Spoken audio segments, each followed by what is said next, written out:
அல்ல குழி பத புரியல உன்னை நம்பி வாரேனே இந்த காட்டு ஒரு ஆட்டுக்குட்டி போல உன் பின்ன சுத்துறேனே. For me, creating music, making my own music, or performing Carnatic concerts or singing for films, whatever it is, it's always been an exercise in just both self-discovery and self-expression. And I think that expression, when it's honest and it's done in earnest, it translates. Music has been my mode to connect with a higher power, the universe around me. Is like, as far back as I can remember, I feel like there's been these points of deep resonance while I'll be singing or practicing or something. And when I was younger, I couldn't really make sense of them, but they just felt like I was vibrating deeply with something that was far greater than me. You know, when I do sit down to either create or practice or whatever, I can just kind of like clear everything and just become a vessel. A thing I kind of tell myself, either while I'm performing or when I'm making music, is I feel like I'm channeling something. And those are the points when I think the greatest music comes out of me, is when I feel like I'm not even really there. My favorite Kanye record is 808s and Heartbreak. Again, with AR Sir, and from the very first time I worked with him, he leaves room for a little bit of spontaneity so that he can take those kind of like lightning in a bottle moments and evolve a piece. This has been one of my favorite conversations I've had.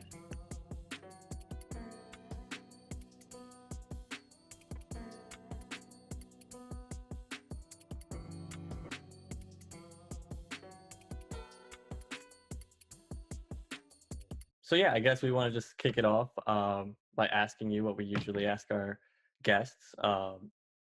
How did you really get into doing what you do, which is music? What really got you into it in the first place? Yeah, so I was I was born in Chennai, India, and I was basically born into a family of musicians. My mom is a Carnatic vocalist. Her father, my grandfather, was a Carnatic musician and also a film composer and arranger and all that. And so it kind of like was in the bloodline already. And I think at a young age, probably when I was about like one and a half, I already showed inclinations towards it, or just having like a natural tendency to like to listen to music and just like try and hum stuff, like whatever capacity like a toddler had. So like my parents, they identified this early on, and when I was about 3, I started learning from my mom. And this was just like very basic compositions and stuff like that, but it was basically like a lifestyle from the very beginning. You know, it was because it started so early for me. It just felt like another element of my life, the same way, Mm-hmm. like, you know, learning to walk or whatever else. It was just there the whole time. So you know, I say that to say, like, it's like music has almost been this framework that has existed as far back as I can remember. So it didn't feel like a hobby or a potential line of work or whatever. It just felt like something that existed very closely, both within me and around me. Um, just 1 second. There's like construction going on next door. Is that bothering you guys No, at all? No, you're I, good. we don't Okay, hear cool. it. Yeah. Okay, cool. So yeah, so that kind of set the context for the rest of my life.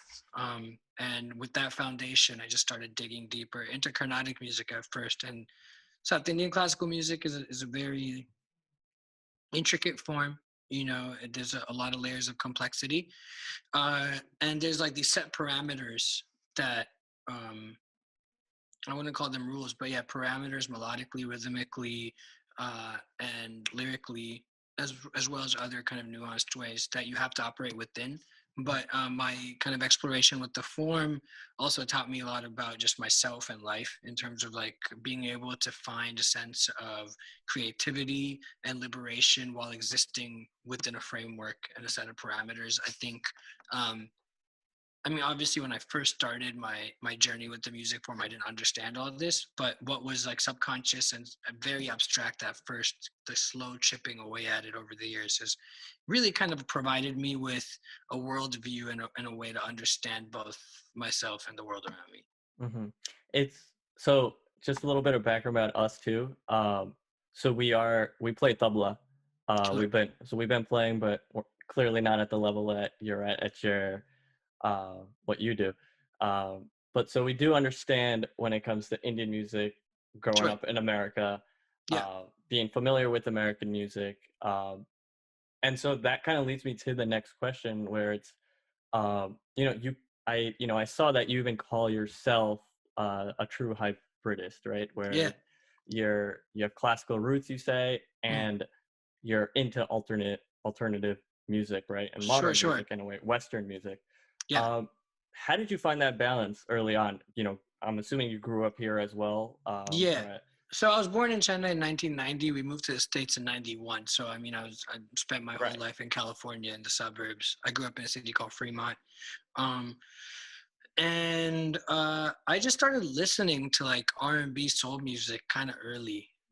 Like maybe when I was like, okay, so before that, even it was Carnatic music I listened to, and then a lot of, I mean, like A.R. Rahman kind of came onto the scene in '92 or so, '93. So like his music, my mom was a huge fan from Mm, jump. So his music was also, I would say, probably my introduction to the Western form in terms of like how he used harmony and all that. So I think like my ears slowly started not adjusting, but understanding what harmony was, or at least like understanding how that made me feel. That was through his music, again on a right. very subconscious level. But when I was a little bit older, maybe around like 7 or 8, um, my folks got me like a Walkman that had a radio thing in it, and like it was like the one summer we didn't go to India, so I was like kind of aimlessly like walking around here like in the suburbs just Hmm. listening to music, and I chanced upon like the jazz station around the local jazz station, which is 91.1. I still listen to it sometimes, and that kind of like put me onto jazz, which was definitely a little bit more of a challenging form for like an 8-year-old to listen to, because I'm pretty sure it was like some heavy bebop stuff since it was like real jazz. But again, that was like almost an avenue through which I was led to like R&B soul, Stevie Wonder, Donny Hathaway, Luther Vandross, and all these different artists from that discipline. And um, I think the reason my ear initially like really was captivated by that was just because I found some sort of a similarity between the vocal embellishments done in Indian classical music, and then how they did it in R&B soul. Again, very different, but I Yeah. could just tell that there was something that was going on there that was like, Right. oh, I something feels familiar about it. Right. Right. And through that, I got into all these artists. So like that's when like my journey with Western forms of music started, and really it was like um, jazz based Western music, Mm, as opposed to like Western classical based Western music. You know what I mean? hmm. So like and it was just purely out of passion for the music. I started really falling in love with it. So on one hand, I had the Carnatic music kind of journey and trajectory going on, which was a more formal Yeah. trajectory. I was properly learning. We would go to India a lot, and I'd learn from my grandfather there. Pick the brains of like musical giants over there. But with this form, with the Western form and the soul music, it was just purely just like me listening to it a whole bunch, trying it out myself, kind of being self-taught in that way. Mm, Uh, and also like performing was a big part of the initial like push for me. Like I think any kid thinking about things theoretically is nice, but especially me, like I had a really short attention span. It's like, and so I would like being in lessons and stuff, but I much preferred like performing and being on stage. right. So uh that just kind of like added fuel to the fire. I'd sing at like talent shows, and I'd sing like more R&B based stuff, but then I'd also do like Carnatic concerts. So Mm, they were all my journey with both these forms were going simultaneously in parallel, but never coinciding. There were two mm. silos that I kept separate, quite consciously, especially as I got older. Uh, Was it because like I think the that's just what's. Carnatic? Okay. Was it I because think Carnatic had the traditional side? Was it so? It's like I mm, didn't want to interfere. The no. At no. first, it Okay. was just like I think on a subconscious level, a way to try to kind of like maneuver my way through the identity of it. Just understand the way I had kind of figured it out, especially early on, was okay. Um, this is the Indian part of me, this is the American part of me, and when I'm at school, I'm American. When I'm back at home, I'm Indian, and Yeah. you know, I keep them separate. Again, at first, I don't think it was like a conscious thought, but it was definitely deliberate. Like Mm. I adhered to that all the way up until college. And I guess it had its benefits musically, because what did not happen is because I kept them separate. To this day, I can very intentionally bring them together if I so choose to, but at the same time, I can maintain both of the forms' purity if I choose to do that. There's never like this accidental singing Carnatic music and an R&B riff comes into the picture, you know, and vice versa. Right. Um, but again, identity wise, it was a little bit of like I wouldn't say it was confusing, but I mean there was a lot of identity crises. But this specific aspect of it was just a process of me reckoning with both my worlds. And then in 2008, I went to college at Berklee College of Music. So once I started there, I would say that's when my like creative awakening started. You know what I mean? Like for the first time, I was away from the suburbs over here. And also I'll add, like, where I grew up is like primarily like Asian, you know. Mm. Like the high school I went to was mostly Indian. Like the um Edison of California. yeah, yeah. Exactly. So and because of that, like I was lived in a bubble straight up. Right. So then when I went to Boston for college, I was exposed to a bunch of different forms of music. You know, going to a music college, especially one that focuses on modern contemporary music, I was just, you know, learned so much about forms of music I never heard about.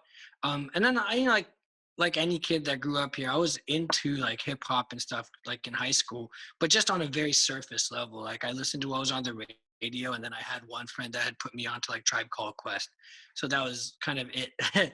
But when I went to college, it started becoming like a proper deep dive into these different forms. So with like hip hop, I was um, just like really kind of studying Dilla and his production, and then getting into like more alternative rock stuff like what a second.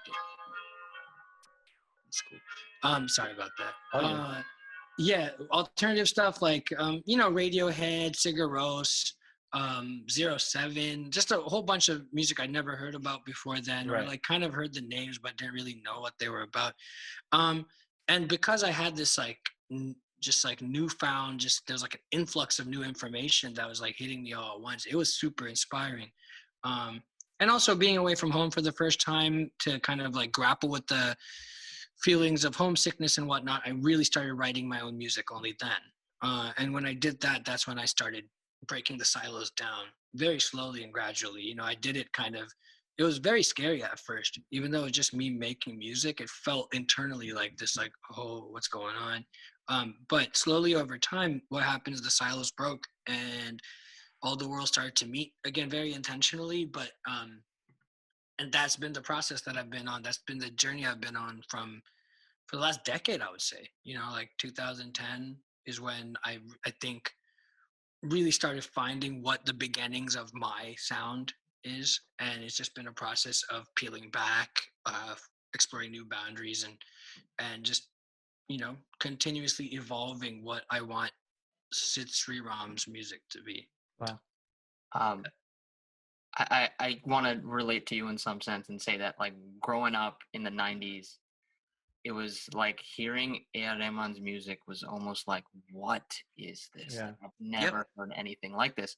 And also learning tabla, our teacher was more on the Hindustani side. So Carnatic Sure. music, we could appreciate it, but we were not trained in it. Sure. Yeah. And so hip hop, A.R. Rahman, Ilayaraja were just like two worlds that were fusing for us. Sure. And I feel like from the modern batch of artists, you are someone, especially listening to your work recently and Entropy, I felt like it is just an incredible mixture by still staying pure to both art forms, which I feel like is so hard because it just compromises one art form often. Like people try to make like Hindustani influenced rap music Mm. or the other way around, and it just sounds tacky. Like it doesn't Yeah, sound yeah. pure to any art form. And I really feel like you're doing it right to some extent. Thank you, man. I think I appreciate that. I think uh there's like a couple really key components to that translating. One is like really spending the time uh to deep dive with both disciplines. You know what I mean? Like Yeah. I think just like only focusing on one or like having like a kind of cursory knowledge of one form and then a very deep knowledge of the other, or even worse, cursory knowledge of both forms, what's going to come across as something that's very superficial. And if it's superficial, I mean, it's going to ultimately either sound tacky or just make you, it's going to be empty. Yeah.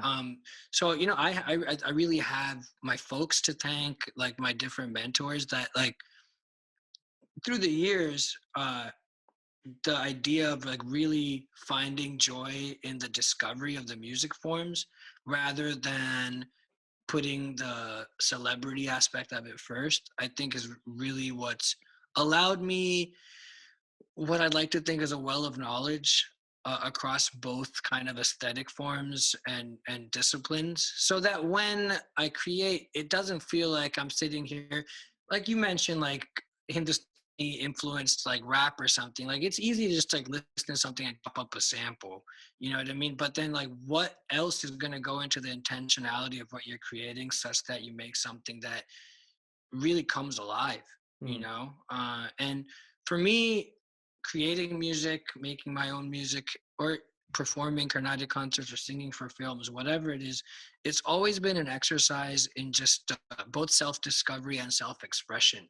And I think that expression, when it's honest and it's done in earnest, it translates, you know? So, Yeah. again, I appreciate you mentioning that. Of course. You've mentioned peeling back, self-discovery a few times, so I wanted to take a little turn here and ask you, uh, what is your spiritual relationship with music? Because you said it does influence your worldview. You said it's been a lifestyle and not really like a Mm, compartment of your life, and mm, it shaped you in terms of breaking down these two identities that you had into one identity. So, mm. if you can speak to it, I know it's hard to usually articulate these kind of Sure. experiences, but what is your Yeah, spiritual yeah. relationship? I mean, music is the language through which I um, feel spirituality, I think. You know, I think it's been my mode of connection to um, a higher power, Almighty, and especially with Carnatic music. You know, it's a most of the text is all religious based. Music has been my mode to connect with a higher power, um, the universe around me. Is like as far back as I can remember, I feel like there's been these points of deep resonance while I'll be singing or practicing or something. And when I was younger, I couldn't really make sense of them, but they just felt like I was vibrating deeply with something that was far greater than me, you know?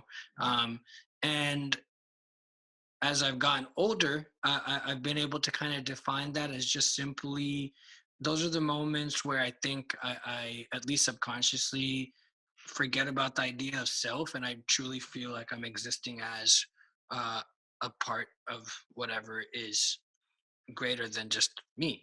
Um, and they've been humbling experiences every time since as far back as I can remember. And also to add, Carnatic music, you know, like the text of Carnatic music is religious based text. And Absolutely. beyond just the fact that they're religious, I think like a lot of these compositions, what they did, and my mom, was she would teach me pieces, she'd also kind of explain the gist of songs, or at least try sometimes specific lines or whatever.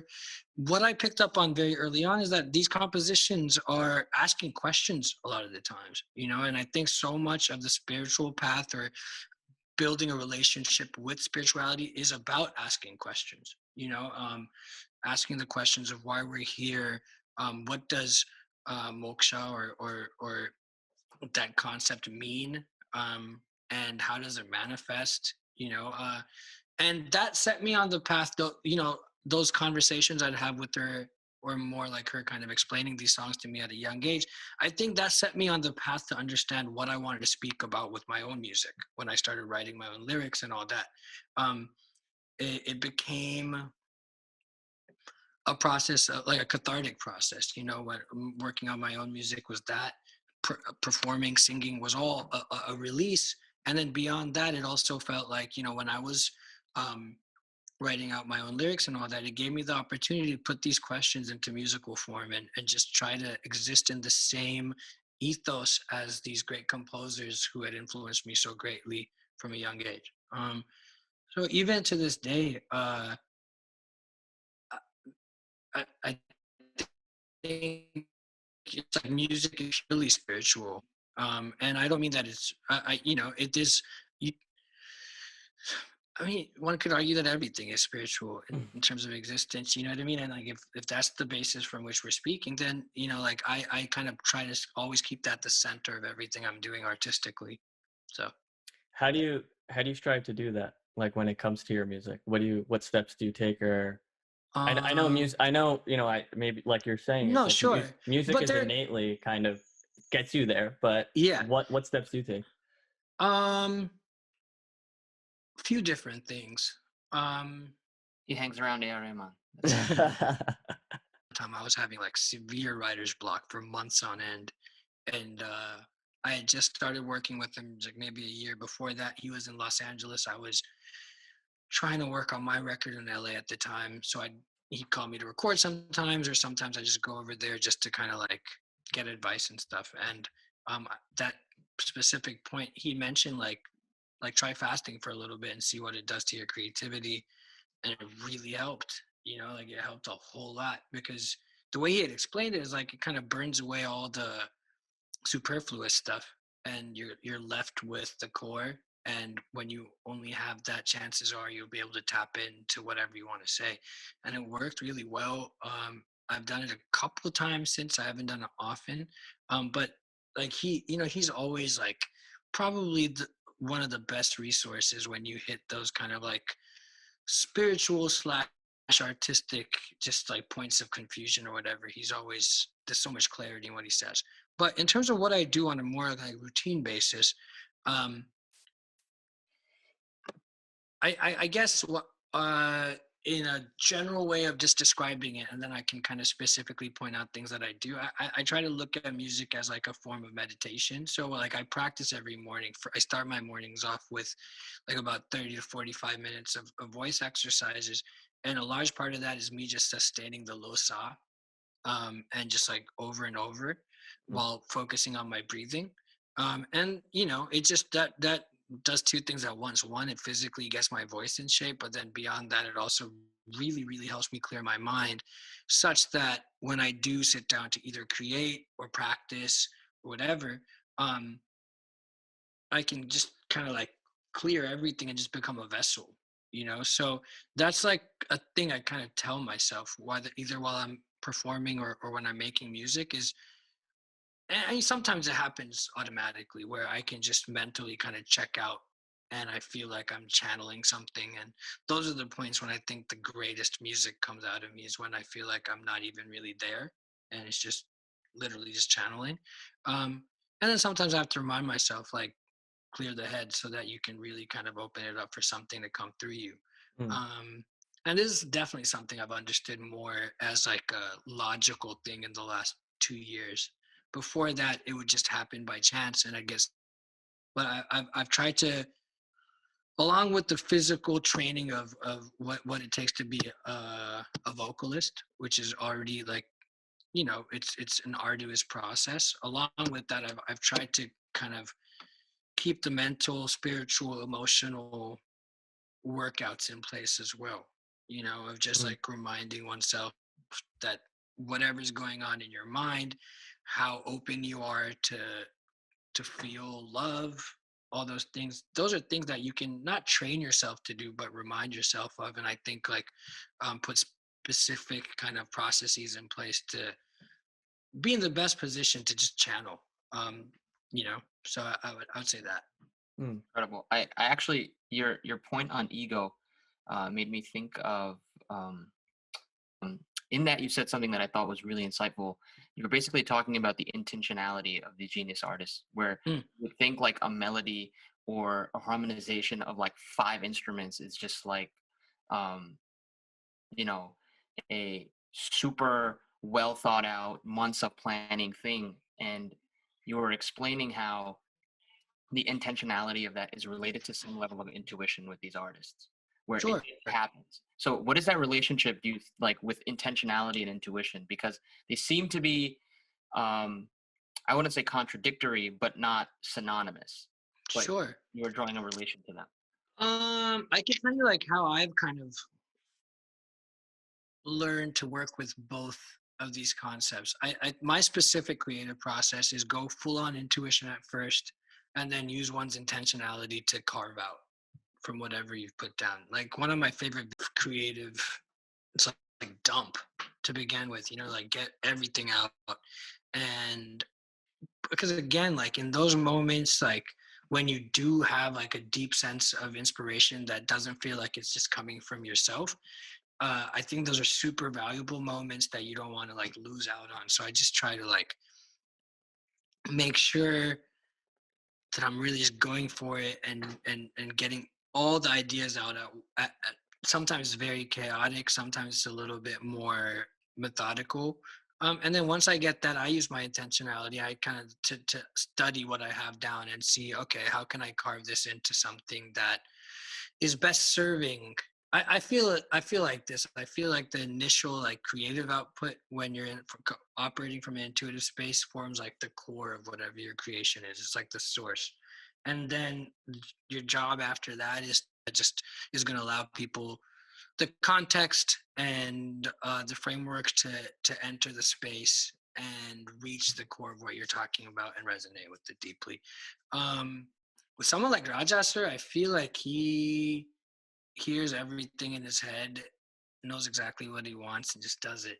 You know what I mean? And I think same is true with ARSA as well. Their processes are definitely different. Where I think what I mentioned in that interview is they both know what they want. They just reach that point a little bit differently, is what it seems like. Just for my like, you know, my experience with both of them. Um, Again, with ARSA and from the very first time I worked with him, he leaves room for a little bit of spontaneity so that he can take those kind of like lightning in a bottle moments and evolve a piece. Yeah, I mean they're both huge influences for me, especially I didn't I've always been into listening to Rajasar's work, but once I worked with him, I think I understood on a deeper level what exactly that process of creating from a place of intent. Yeah, I mean, the reason I asked that question is because I think you beautifully articulated the relation, like your spiritual relationship you have with music and your process. And you talked about how when you're in a certain song or in a certain writing mode, you almost feel like you don't have a self, Mhm. and that's when the intuition kicks in. Yeah, And so I thought that was quite interesting with the intentionality of Rajasa. for sure. Um, Going into like kind of your own um work itself, when it comes to Carnatic music, I see that it's not only you're not only doing South Indian Tamil Telugu movies, you know, uh, not only is there independent work that you've created your own albums, but there's also you go to temples and you Mm, perform there as well. sure. Out of all those things, whether it be your independent work, your from your independent work, those performances that you do at temples or Mm. more classical Carnatic locations, or film music, which one is your most favorite to do if you had to pick? Can't pick. What Um, do you like about they, each one? just like in, well, yeah, I'll say this. It's like in the same kind of spirit of what I said in the beginning, like I was kind of born into a space where music was almost like water. Um, all these different kind of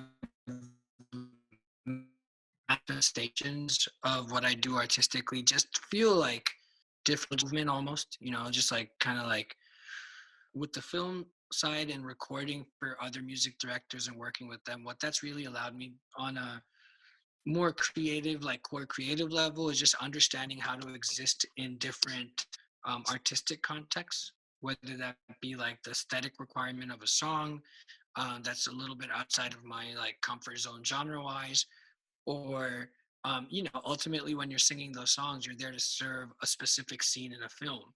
So knowing how to emote with that in mind rather than just myself. Um, when it comes to the Carnatic concerts, whether they be at temples or other venues, other sabas, I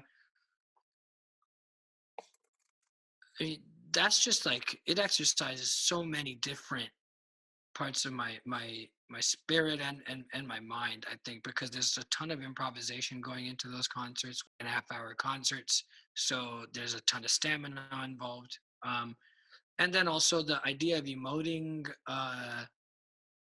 with these questions that we were talking about, the idea of spirituality being at the very center of all this, it kind of like it pushes me to do that. Also, I'll say this.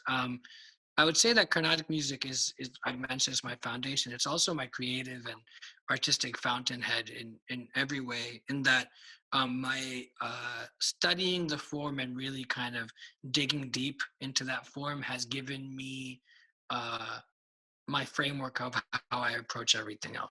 And at first, that was more driven by ego of like being like, yo, I have like these killer ideas in my head and like I have all these things I can do, so like let's impress people.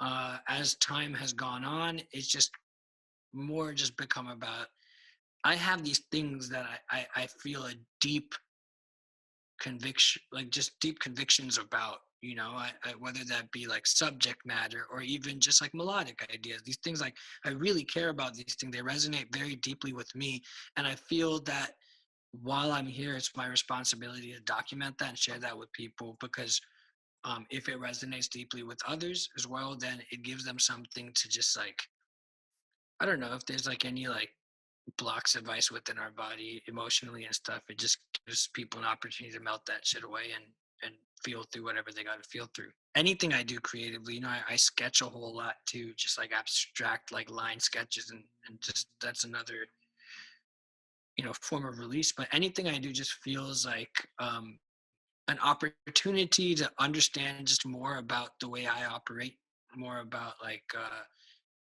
and by extension of that, just like like human tendencies, and then just understand or fall in love with the world around me.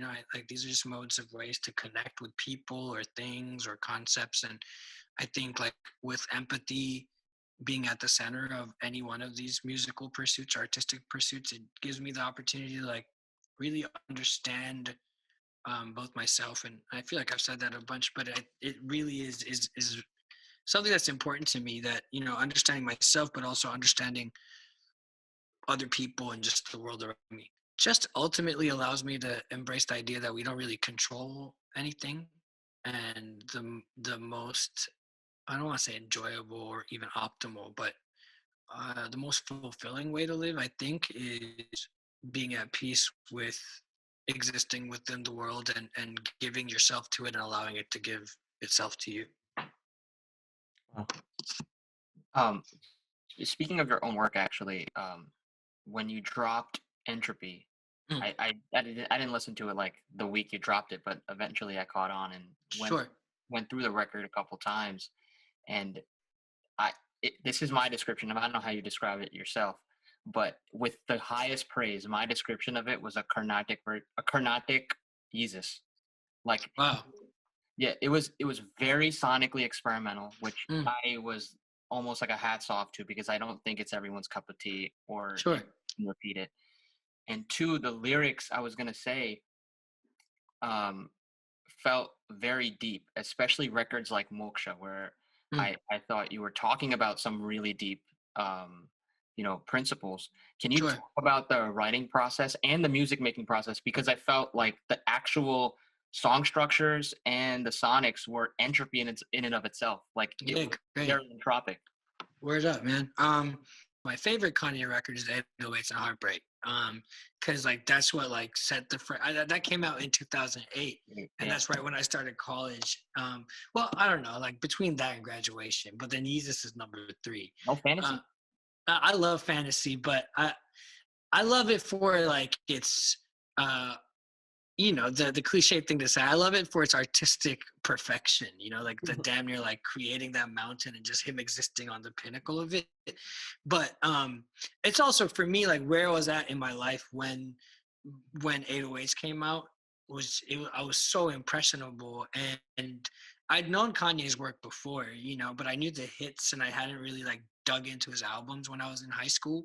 Um, but that album, I was just, again, I was a kid in college, really confused, and then that came out, and I listened to like records like Paranoid, and but no, Yeezus is one of my favorite albums of all time, and just what he did with that and how he kind of changed the trajectory of modern music is mind blowing. So thank you for comparing it to that. That's pretty crazy. Yeah, with Entropy, um, well, a couple of things, you know, like a bunch of those songs actually had existed in some form, like well before I went into the creation of it. Not Moksha, but like 2 a.m. Prayer, Limitless, the song Entropy. A bunch of these pieces I'd had in the, like, just, I'd been ideating on them for a while. When I actually went in to create that record, it was from a place of just like deeply like personal need. I'd been working on another record for a couple years before, and for a bunch of reasons that just got locked down, like that it didn't come out. So I was in like a really weird creative space now, and it's actually my father who manages me, and he was like, no, you got to do something. Like, you've been spending all your time, and you know, like, you have a vision with this, you got to follow through on it. So I just kind of locked in for 2 months. I was visiting Fremont, where I'm at right now. I was back home from Chennai for like the summer, I want to say, or like a little bit before. Like, it was like around February when I came back. So I just locked in for March and April and just worked on the whole record in those 2 months. And because I was coming at it from a place of just like this deep, visceral, like just like need for a cathartic, just like release. Um, a lot of what we're talking about right now, that idea of like channeling and forgetting oneself, that started happening more intentionally during that period, because it just felt like this primal, like, I have to make this music right now. I need to get it out of my system. Um, so because of that, you know, a lot of the lyrics came from that space. You know, I think the lyrics, opening lyrics for Moksha, "Do you see what I see?" Yeah. I honestly forget the next lyric on that, but I'm working on another album right now. Don't So worry, I'll create a Rap Genius website for Entropy. but it was all coming from this place of like, again, understanding oneself, or like hitting that point of confusion. And it felt like each song on that project is a different, represents a different point in life where I felt a deep sense of chaos. So it's just like chaos on chaos on chaos. And this, working on the record, was my way of kind of like making sense of it all, and documenting it. Um, and I think, like, by the time I finished working on that, I definitely felt like, first on a more superficial level, like in terms of my ability to produce and write, I just leveled up a whole bunch. But beyond that, it just felt like for the first time I'd birthed like this body of work, um, that really felt like it was living and breathing. And just, again, anything that was happening up in here, or even deeper, uh, was in some way represented across the project, which is very much um, uh, mode through which I was finding my own identity, and then also, again, documenting that, from like a song like that to something, this next song of the record, which is "It Isn't True." That just becomes a very intimate and a lot more of like a personal reflection on relationships. You know what I mean? So I, like, my goal with the album was just to touch on these different things that meant a whole lot to me, and just to kind of like, if it was something that felt like, if it was rooted in pain, just like digging into those scars, exploring those areas a lot more, um, and putting that forth. You know, I like the idea of ending an album on a positive note. I think after all the chaos and the grit, and especially considering the song right before Limitless is daunting, which is probably like the heaviest, most like heavy synths and all that. I like the idea of like just super contrasting that with the song right after. Do you think an artist thinks differently than Nah, other? You know? no, I don't. Really? I think, especially artists that are very dedicated to their craft, I think they um develop these tools to be able to express themselves. And maybe, like, yeah, I mean, I'll change my answer. I think because artists are so used to being in tune with themselves and listening closely to their own emotion and thoughts and all that, that obviously will have an impact on how our thought processes evolve, and our ways of thinking through things or feeling through things, or whatever evolves. So maybe like there's a little bit more of like an emotional intelligence. I think like core thoughts. I think like fundamentally what we as humans think about. I think there's like huge overlap no matter what your trade is. Hmm. When it comes to your, I guess, more popular, which is like the film music, right? Yeah, Uh, First of all, my personal exposure to you was I guess it is kind of the most like mass public's, like their exposure, sure.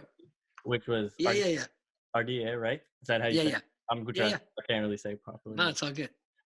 But it wasn't even the song itself. I'm a big Raymond fan, obviously, but so I saw the music launch, and you Oh yeah, yeah, sang Why, yeah, and yeah, I had never. I was like, I was obviously was watching Draymond on the piano, and then I saw you, and my eyes just went to you the way you were singing and like yeah, singing that song live. yeah. Great. Crazy. So what I wanted to ask you is how that song in itself, that being your first song, something that's actually a like big experiment in a way, right? Big time. Big time experiment. The way he Yeah. just meshed those things seamlessly. Mm. Uh, how important is experimentation for you? It's everything. Um, like, I don't know. I'll go in a different direction and bring it back to this. But the way all that came together for Idea, and that being like my debut song for a film, and being with AR Sir, um, and it being that specific song, just felt like layers and layers of serendipity all kind of coming together at once. So basically how all that happened, I talked about it. I sent him an email with some of my music, which was all R&B soul based with hints of Carnatic music. He dug it. I didn't hear back from him for a couple of years, and then we recorded that like 2 years later. Um, and yeah, it's a path breaking piece of music. You know what I mean? Like, I don't think in any like form of Indian cinema music there's been that kind of a combination so seamlessly, like you said, of the blues and soul with like Tamil fisherman folk language, and it all just kind of like coalescing the way it did. So I mean, it all just speaks to his genius, honestly. Like at that point, he would have been like what 20, 25 years into his career. um Maybe I don't know, but after decades of doing it, he still has these thoughts that just, and he actualizes them. So bringing it back to experimentation, I think like my whole career and any success I've seen is largely in part due um, to experimentation. The idea that like music is never like a monolith, or at least the music I've been a part of is rarely like just like a homogenous like one thing, but it's a coming together of different worlds, uh, and like different juxtapositions. And that song just really set the trajectory off for me, where like that's the first thing that most people heard of me, and they're like, what is this? We don't fully understand it, but we really dig it. Or if they understood it, like, we've never heard anything like this before. And then performing the way I do, which is like really like putting my body into it, moving around a whole bunch. And just like I feel like a live wire on stage where I'm just giving everything to just vocalize. Um, so yeah, the experimentation. The easy part is, I think, thinking about an idea. Even that's hard, but that would be the easiest stage of the process. But that actualizing, like going from like, okay, this could be dope. This idea of these coming together, different worlds, sounds theoretically super cool. How do we take that and then see it to the finish line? Yeah. And also know like when to let go and when to like be more hands-on, because like in the process of experimentation, you might hear something in your head, you go down the process of actualizing that, and then it veers off even ever so slightly. through the process, just being completely cognizant of what you're doing, such that even if it veers off it might veer off into an even cooler space. So again, the idea of letting go of your ego, making sure you put the creation before anything else, I think is an anchor point of experimentation. Also, experimentation just for the sake of it is kind of like baseless. We've heard it a lot. I had for the longest time, I had a very I was averse to the term fusion. Like, it would piss me off to no end, because and again, this comes with the internet, democratizing music making, but anyone can just take a layer of this, a layer of that, throw it on, and be like, oh, here it is. But I guess I found my peace with it as I continued to dig more, and then also just realize that, yeah, I mean, anyone can do whatever they want, but the pieces that really connect on a deep level are the ones that have come from a space of thinking and really soul searching. But yeah, experimentation is gorgeous. I think experimentation can also occur within a tradition without necessarily, even in Carnatic music, for example. My last 8 months of lockdown has been spent working on my new album and practicing Carnatic music every day, and not having to think about performing or anything has kind of been a blessing in disguise, because I've just been able to dedicate to the process. And within that, this current phase of my Carnatic music, I've realized you maintain the sanctity of the form, you maintain all of what makes it a traditional form of music. You can still find so much to experiment within it, and not lose that core identity of what makes the form the form. You know what I mean? So I think experimentation can occur in so many different ways, and the best outcomes always come from a question, an initial spark of oh, what would this be like? And just kind of going down the rabbit hole and dedicating yourself to the rabbit hole. Sometimes the rabbit hole is painful, or sometimes it's frustrating. But if you really kind of dedicate to okay, I'm gonna see this idea through, and then you also have to know when to jump ship. Sometimes an experiment is just not working. You know what I mean? And you have to be okay with being okay, it is what it is. Let's just keep it pushing. For sure. I wanted to talk about Ardia in some way, because to me the song hit me when I saw you perform it, because it really, your body put the soul in soul. That's how soul music is performed. And I thought Indian audiences may not have been used to seeing someone move like that while Sure. singing. So connecting Ardia to the success you've had now, your own records, how do you stay true to not only Carnatic music and the genres, but to yourself, and stay honest in your pursuit of the craft when it's your bread making? When Yeah. your bread and your livelihood relies on it, how do you stay true to yourself in the craft? Yeah, it just requires a ton of patience. After Adia came out, my next song for film was, again, with Rahman Sir, was Ennodinindal, another Tamil song. And then after that, I didn't have much else. There wasn't a whole bunch of things going on for me in those initial years. I had 2 songs that were both really successful. I won a film fair off the second one, but it wasn't a lot of people were blowing up my phone asking me to record songs for them. You know what I mean? It was I was actually quite concerned about how I was gonna sustain and all that. And it just, and again, I wasn't. There were a couple times where I'd get hit up to do recordings, but the songs just felt so disingenuous to me. There were good pieces of music on their own, but it didn't feel like I could give it anything that would bring it alive. So I had to forego those opportunities, and those are hard decisions at the time, especially when that's a certain amount of money that I'm leaving on the table. But I think what has benefited me is identifying first who I am, constantly looking at that, constantly kind of understanding what my core kind of fundamental anchor points are, what makes me who I am, and being confident enough to stay true to that, even if that means taking a slightly longer road. when the song Talipogade came out, and that was in 2016 January. That song was my fourth song for a movie, and that song just blew up, like crazy blew up. And when that happened, like that that point specifically had set the next trajectory in motion for me, you Mm. know. And I do believe that if I had approached my career the 4 years prior to that in any other way, or with a sense of impatience, or like, oh, I got to make things work, I wouldn't have even come to that point. You know, I would have taken another road. It would have led me somewhere else. And right now, I can quite honestly say, like, I can um, get behind every piece of music I've been a part of.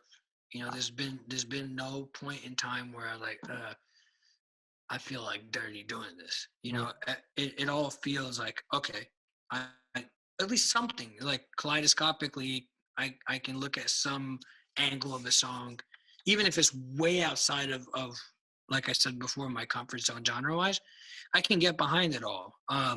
And with that kind of knowing that that is true, it allows me a sense of clarity every single morning when I wake up and approach the day to create or practice or record for someone else. That clarity that I know who I am, I know what I want to do, and it's just fared me well in every way. In performance, you know, like I perform differently than most other people Yeah. I've seen anywhere really, but especially in India. But that too, like not everyone got it at first. People are like, why is this dude like convulsing on stage for? You know, like, and they're not aware of like Jimi Hendrix just going ham on his amplifier, like, you know what I mean? Like, Yeah. it's just a different set of sensibilities. Another thing is you can't take anything personally, is what I realized. Because like, and that just leads to the idea of like taking your ego and throwing it out the door. Because at the end of the day, it's not about me. You know, it really isn't. It's just I've been put in a position where I get to like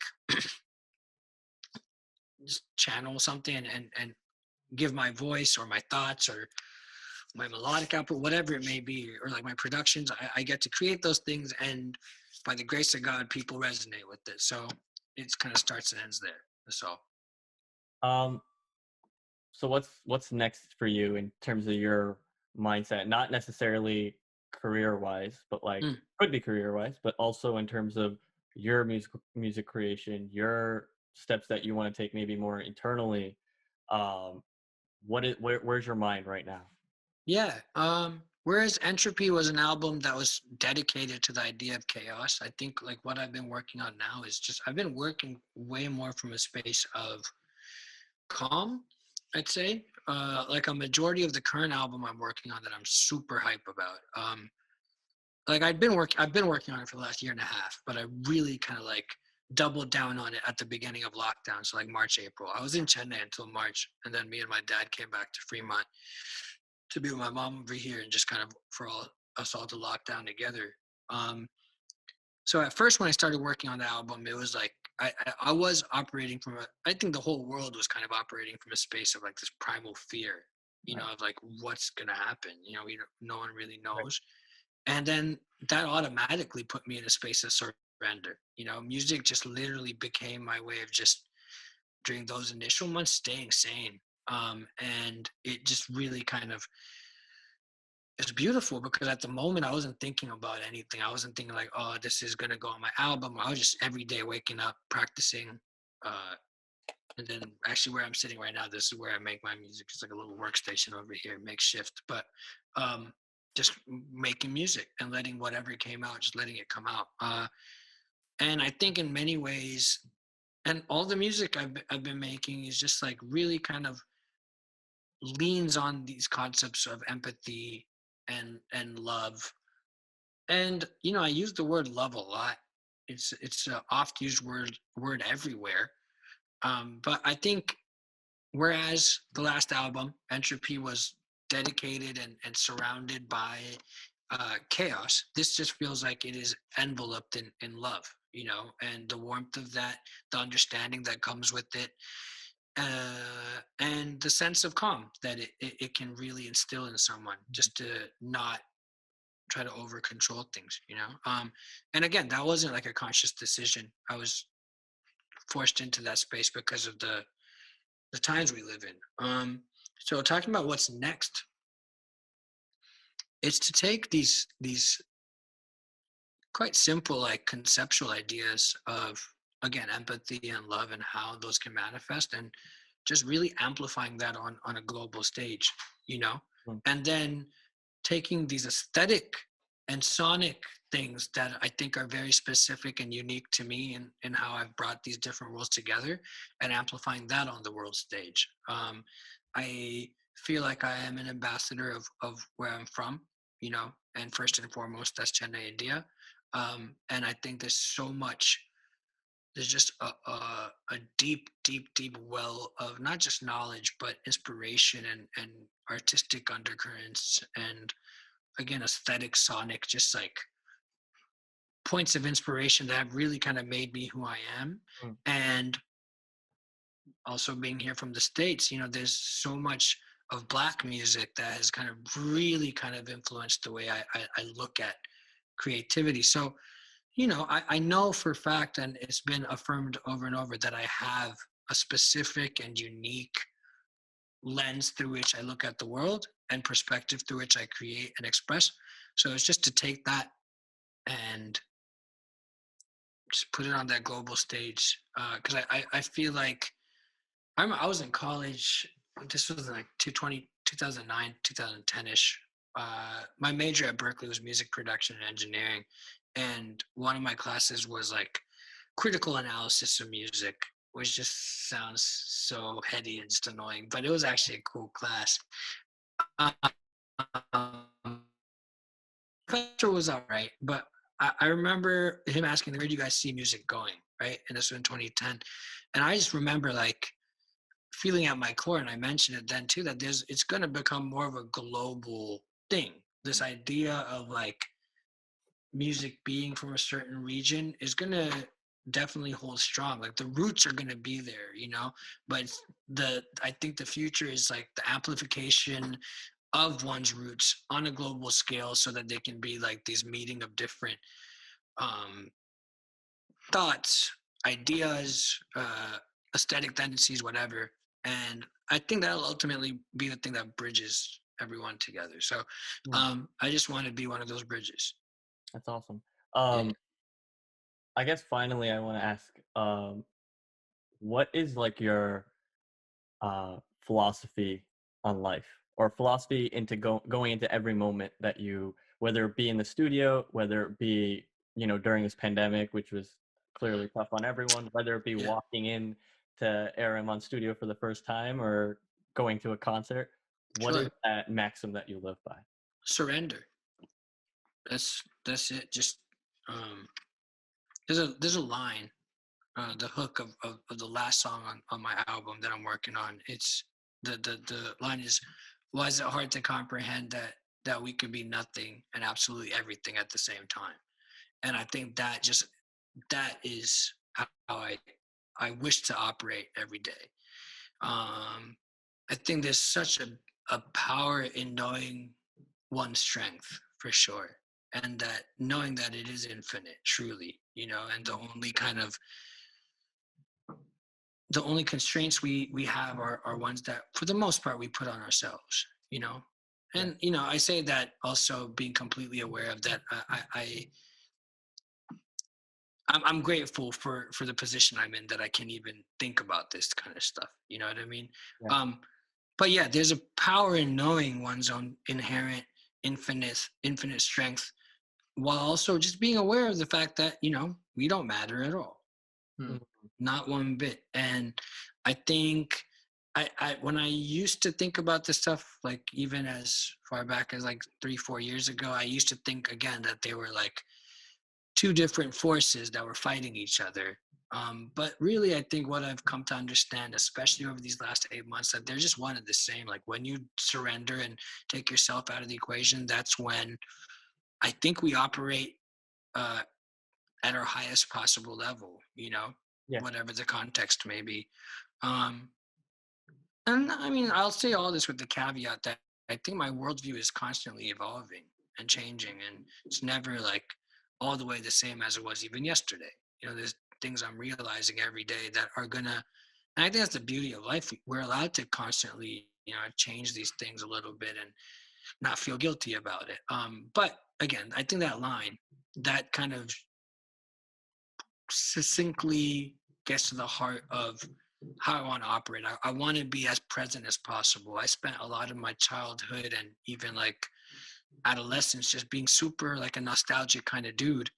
And it was fun because, like there's a certain like warmth that just washes through you when you're like in the space of nostalgia. But then you realize like that it's like kind of like a drug, and it doesn't allow you to like really give yourself to the moments that you should be giving yourselves to. So that's where I'm at now. And I always say this. I say all love, no hate all the time, like Yeah, across all my I different noticed that. socials. And that is just like a mantra that I remind myself of. And I think even though it's like a almost like an oversimplified kind of thing, I think it essence says the same thing as the other thing I said, where like when you are operating from a place of love, and I think you can only operate from a place of love when it is the only thing that you're operating from. I think anytime there's anything else, it completely gets rid of all that.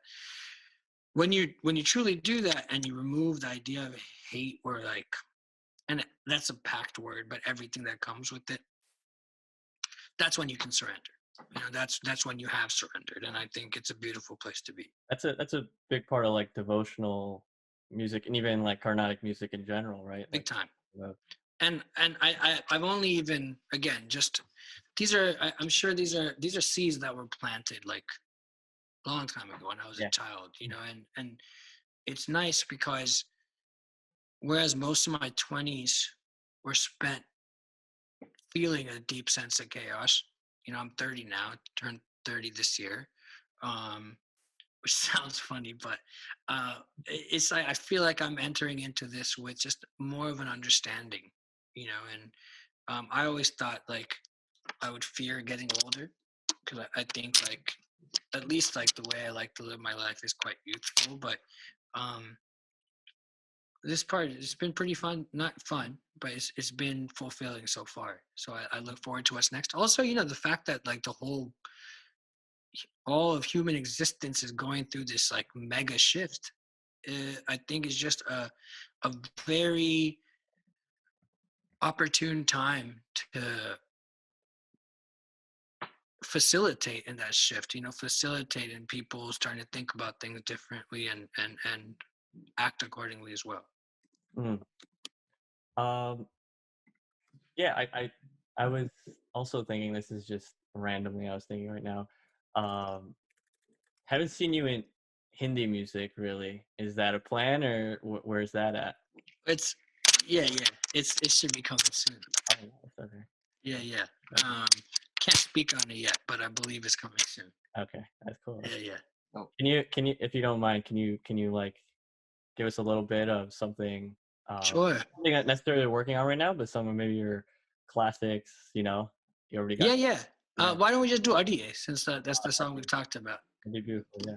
Cool. To manasa துறந்தாயினி எங்கிருந்து வந்தாயோ நீ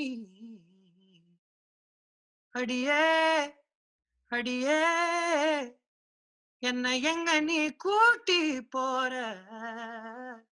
அடியே அடியே என்னை எங்க நீ கூட்டி போற என்னை எங்க நீ கூட்டி போற பல்லாங்குழி பத புரியலா உன்னை நம்பி வாரேனே இந்த காட்டு பயம் ஒரு ஆட்டுக்குட்டி போல உன் பின்ன சுத்துறேனே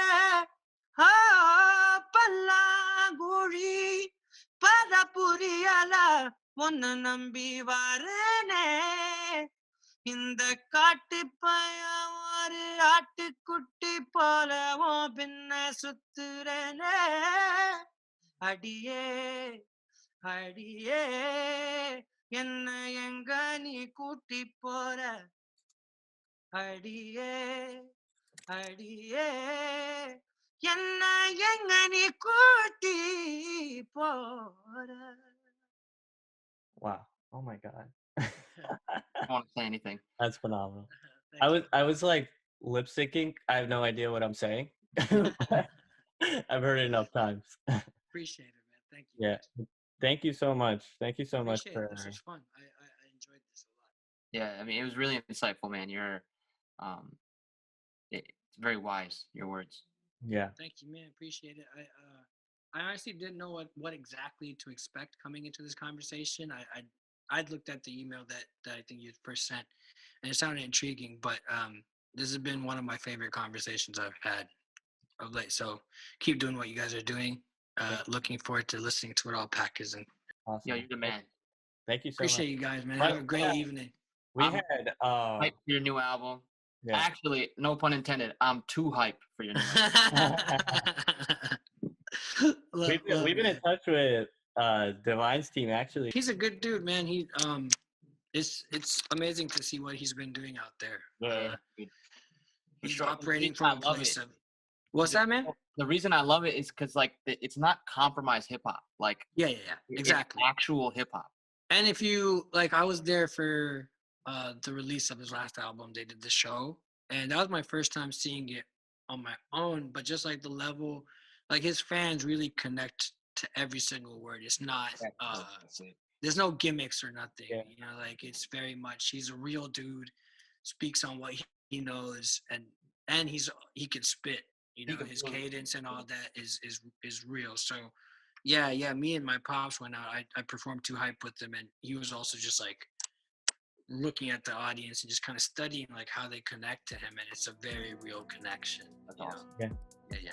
Amazing. You guys have a good evening, and be in touch. Yeah, let me know any questions you guys have or whatever. I'm here as a resource. Thank you so much. So insightful. Peace. Have a good Thank one. you guys.